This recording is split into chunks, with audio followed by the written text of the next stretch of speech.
कि कर कुछ दिल में शर्म और दुनिया के ही एक पति तेरे 5 बलम, वो बड़ी बेशरम है, बड़ी बेशरम तू नार है, 5 पति की मां बेशरम।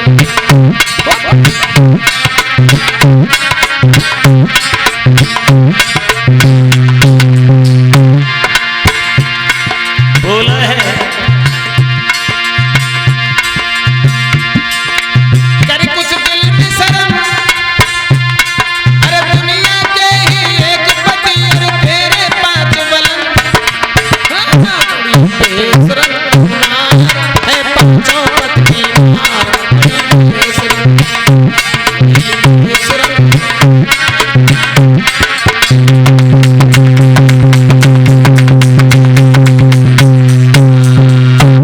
दुर्योधन की नैन ने कहा सो कहा, अंगरक्षक कर्ण भी कहने लगा द्रौपदी, अरे तेरे 5 पति हैं, दुनिया की स्त्रियों का एक पति होता है, अब तुझे कैसी लगता है? दुर्योधन कहने लगा द्रौपदी,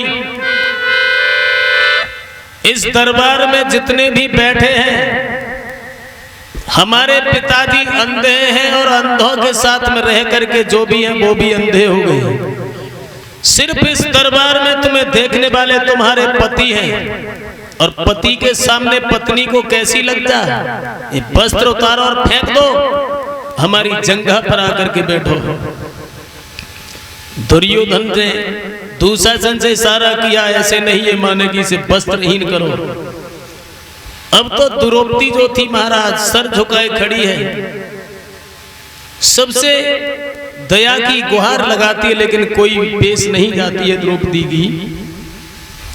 दुशासन वस्त्र हर करने में जुट गया है भक्तों। अंत में क्या हुआ?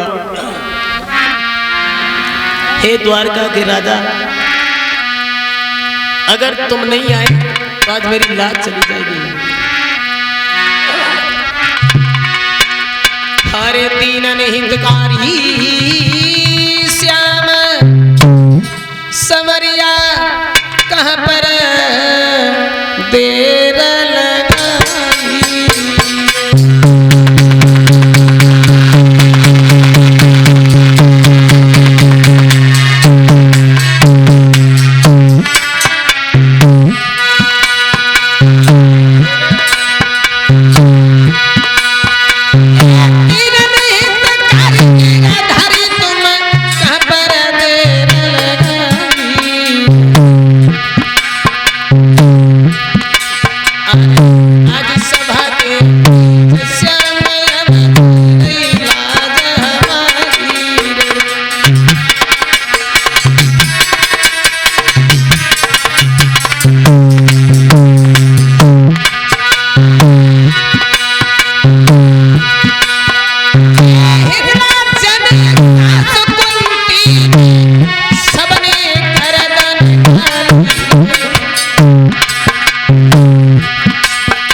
द्रौपदी द्वारकाधीश भगवान श्याम सुंदर से प्रार्थना करती है, कहती है, हे द्वारका के रहने वाले राजा,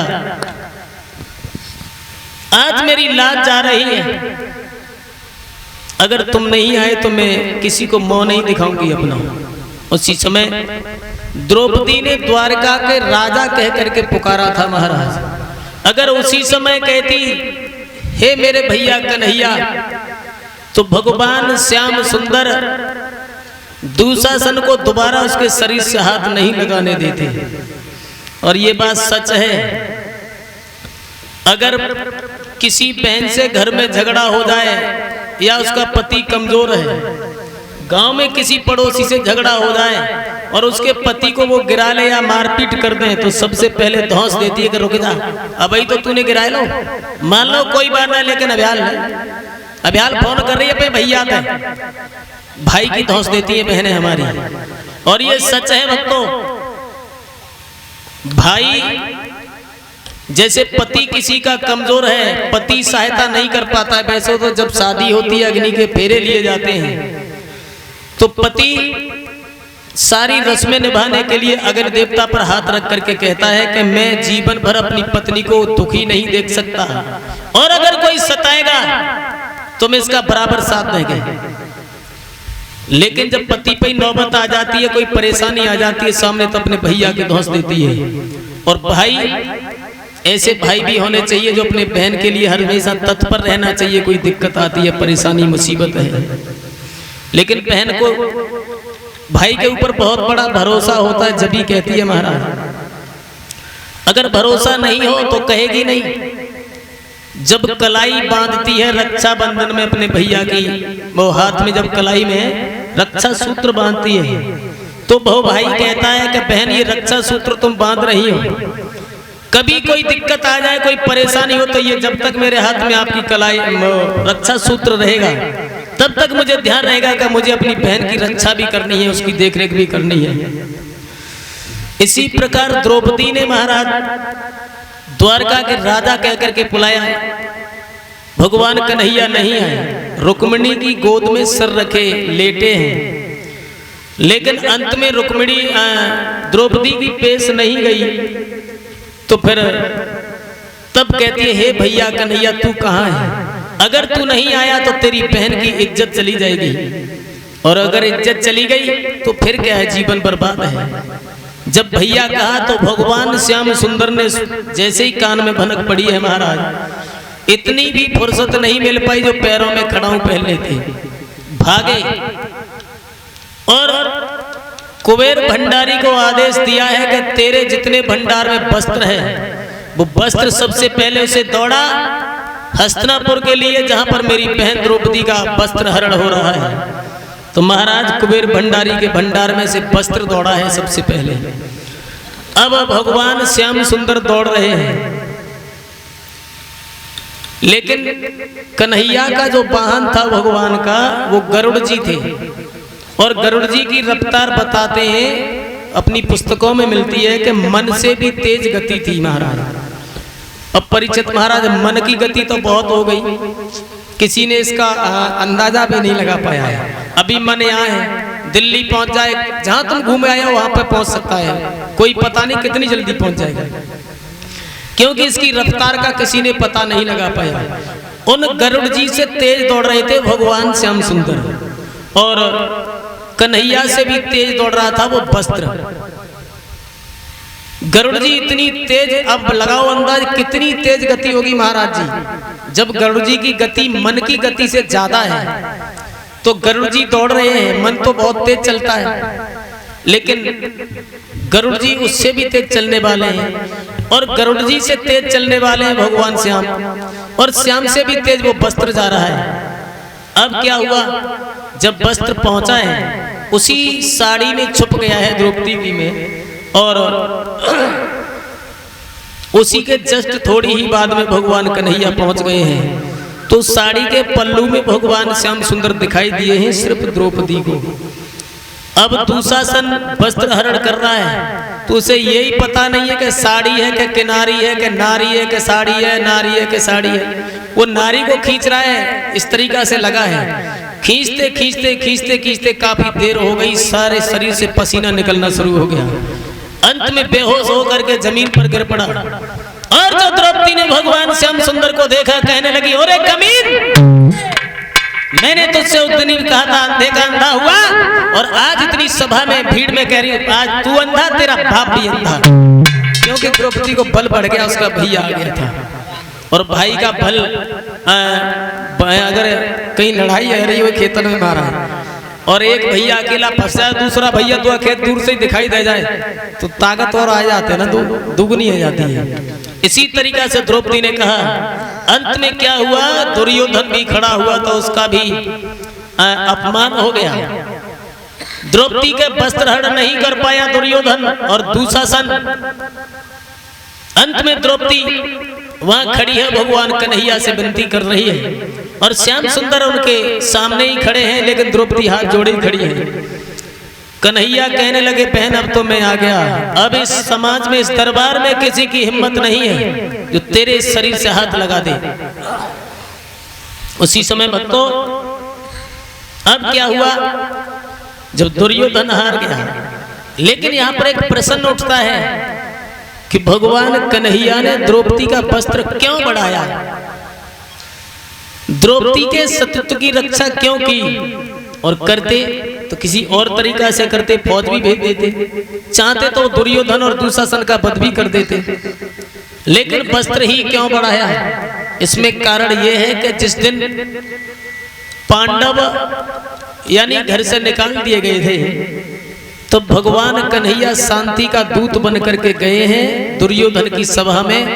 कहा है कि सिर्फ हमें 5 गांव दे दो, और 5 गांव मिल जाएंगे तो उससे अच्छा ये है कि वो पांडव अपने करते खाते रहेंगे, उनकी जीविका चलती रहेगी।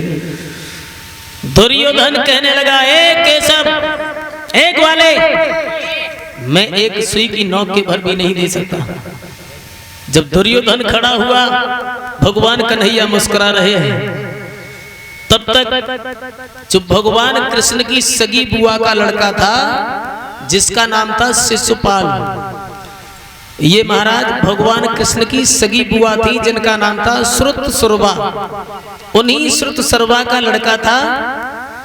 तो वो शिशुपाल खड़ा हो गया और कहने लगा, क्या कह रहा है तू? कन्हैया कहने लगे, कोई बात नहीं, तू शांत बैठ जा। लेकिन कन्हैया उससे पहले अपनी बुआ को वचन दे चुके थे। कई बार कन्हैया और शिशुपाल में झगड़ा हो गया था, तो कन्हैया से वचन मांगा था श्रुतसुरवा ने कि लाला, अगर मेरा लड़का गलती करे तो 100 गलतियां इसकी माफ करते रहना, और 100 से ज्यादा करे तो इसका आप वध कर देना। और ये सच है, अगर हमें कोई निर्दोष सताता है महाराज, तो 2-4 बार उसकी माफी दी जाती है, और नहीं मानता तो फिर लठिया उठानी पड़ती है। अंत में जब नहीं माना तो भगवान कन्हैया को गालियों पर गालियां देता रहा। कन्हैया गिनते रहे। जब 100 गालियां हो गई महाराज, और 100 के बाद जब 1 से 1 हुई, चक्र हाथ में ले लिया, 2 हुई, तैयार हो गए, 3 जैसे ही बोला सो चक्कर को छोड़ दिया भगवान कन्हैया ने, शिशुपाल का वध कर दिया। और वध करने के बाद जब चक्र वापस आया तो उनकी उंगली कट गई थी महाराज, उंगली कट गई थी। उस उंगली से रक्त बहना शुरू हो गया, इतनी तेजी से खून बह रहा था, बहुत भीड़ लगी थी, लेकिन किसी की हिम्मत नहीं पड़ी कि कन्हैया की उंगली से कोई कपड़ा लपेट देते। द्रौपदी ने अभी उसी समय अपने आंचल के पल्लू को निकाल करके कपड़ा फाड़ करके कन्हैया की उंगली से लपेट दिया, कस के गांठ लगा दी, जिससे जो खून बह रहा था वो खून बहना बंद हो गया। तब भगवान कन्हैया ने कहा, बहन, इस तेरे पल्लू की कीमत वक्त आने पर मैं दूंगा तुम्हें। इसलिए भगवान कन्हैया ने द्रौपदी का चीर बढ़ाया था, यानी वस्त्र हरण होने से बचाया था द्रौपदी को। अब क्या हुआ, अंत में महाभारत हुआ महाराज। जब महाभारत चला तो महाभारत में 18 अक्षौणी सेना मारी गई, जिसमें कौरवों का विनाश हो गया था। जब कौरव मारे गए, लास्ट में सिर्फ दुर्योधन बचा था, वो भी अपने क्रोध की अग्नि शांत करने के लिए एक शीतल ग्रह तालाब था, उस तालाब में जाकर के छुप गया। जब वो छुप गया और इधर जब वस्त्र हरण हो रहा था, तो भीमसेन ने कहा, दुर्योधन, मैं तेरी इस जंगा को ही तोड़ेंगे। तो वो वचन पूरा करने के लिए भगवान श्याम सुंदर सभी पांडवों को साथ में लेकर के और बड़े भैया बलराम को साथ में लेकर के उसी शीतला ग्रह पर पहुंचे हैं। दुर्योधन को आवाज लगाने लगे हैं उस जल के भीतर, अरे कायर, अब तू यहाँ आकर के छुप गया, बाहर निकल। उसी समय भक्तों दुर्योधन बाहर निकल करके आया है।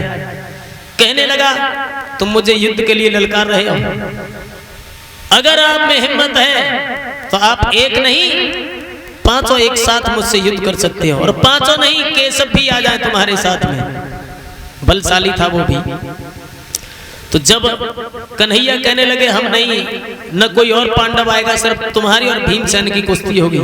महाराज जब युद्ध हुआ है दोनों में, तो गदा पहले तो मल्ल युद्ध हुआ काफी देर, लेकिन भीमसेन की कोई पेश नहीं गई, क्योंकि उसका शरीर वज्र का हो चुका था उसकी मां की दृष्टि पड़ने से।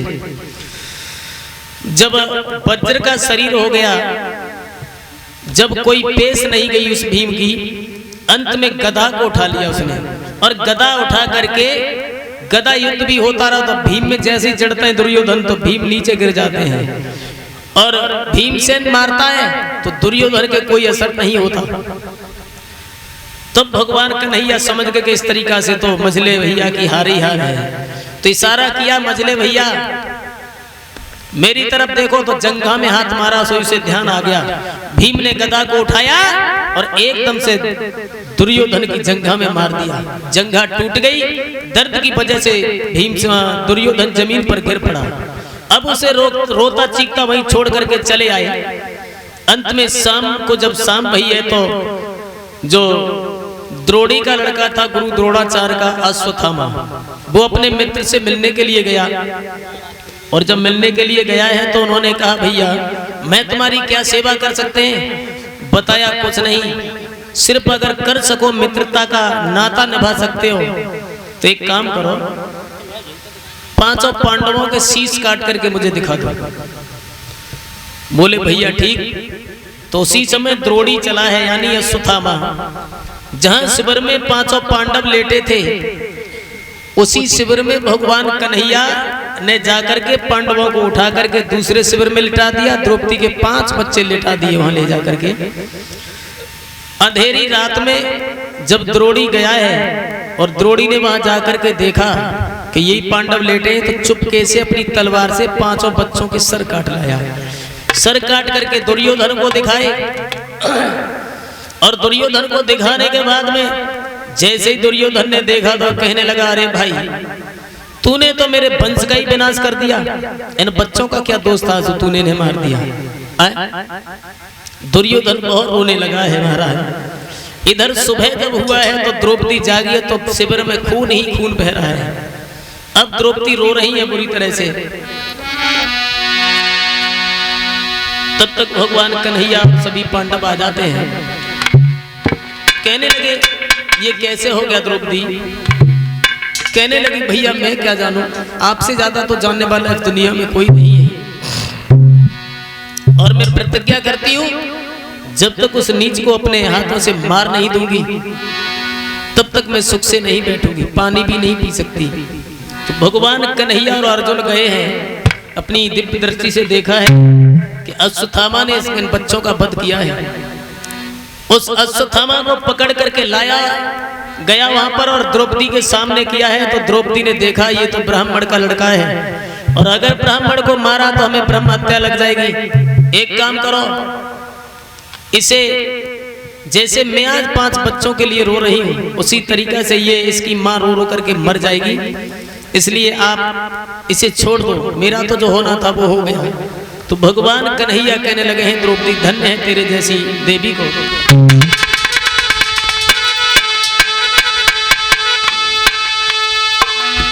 कि धरणी करणी है थमी भई, और तेरी जैसी अबलाओं से बलवानों की गर इज्जत है तुम जैसी ही महिला।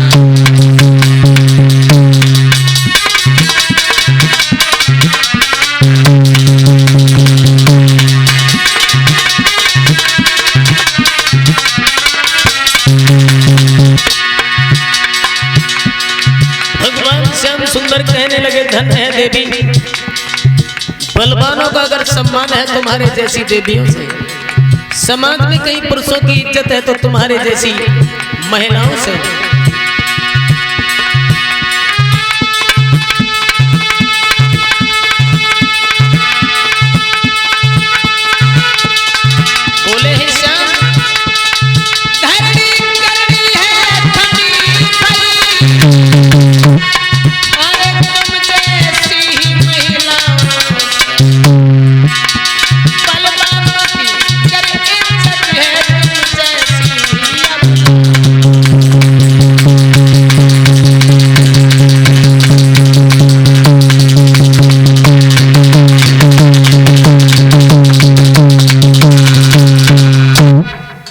जवाब दिया, अगर समाज में सम्मान है तुम्हारे जैसी देवियों से।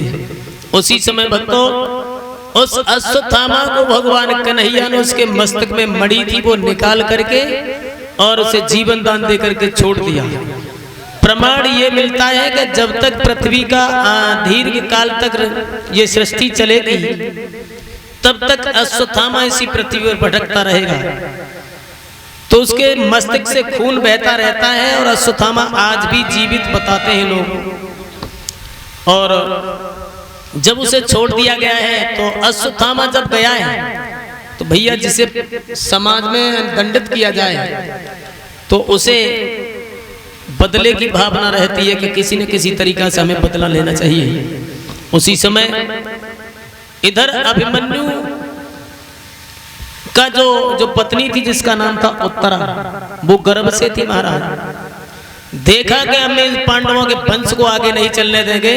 उसी समय उसने एक कुसुम बाण दिया जिसे अग्नि बाण भी कहते हैं, और लेकर के उत्तरा के गर्भ की तरफ जब छोड़ा है उस कुसुम बाण को भैया, जैसे ही उस कुसुम बाण को छोड़ा तो उत्तरा जो थी जैसे ही गर्भ के अंदर उस बाण ने प्रवेश किया है तो उसका गर्भ अंदर ही अंदर चलने लगा।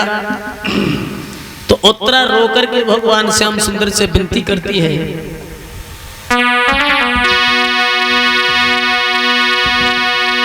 और कहती है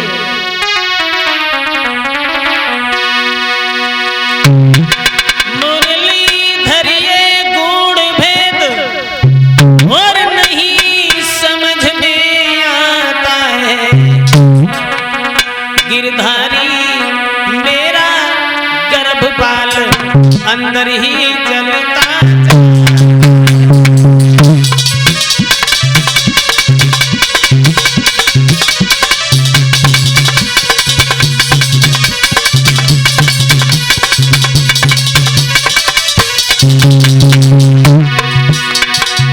उत्तरा जब रोई है भगवान श्याम सुंदर से विनती करती है, और क्या बोली, क्या करूं यार किसको जन्मूं, मेरे दुख की यही कहानी है, गिरधारी लीजिए बचाई हमें, मेरे पति की यही निशानी है।